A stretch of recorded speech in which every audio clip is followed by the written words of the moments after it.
Welcome to the Slop Temple. We pray this video helps. You want to start now? Power the device down and place it on a soft, flat surface so nothing shifts.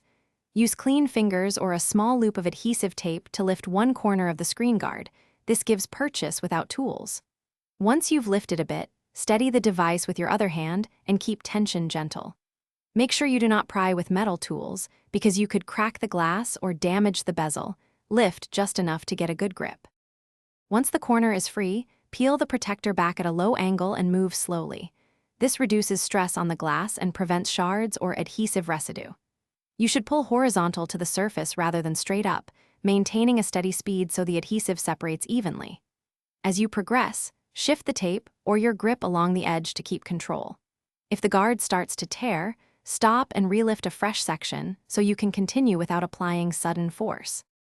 After the guard is off, you need to clean the surface. Use a microfiber cloth and a 70% isopropyl wipe to remove oils and adhesive. Inspect the screen carefully for chips, cracks, or particles that could trap under a new protector.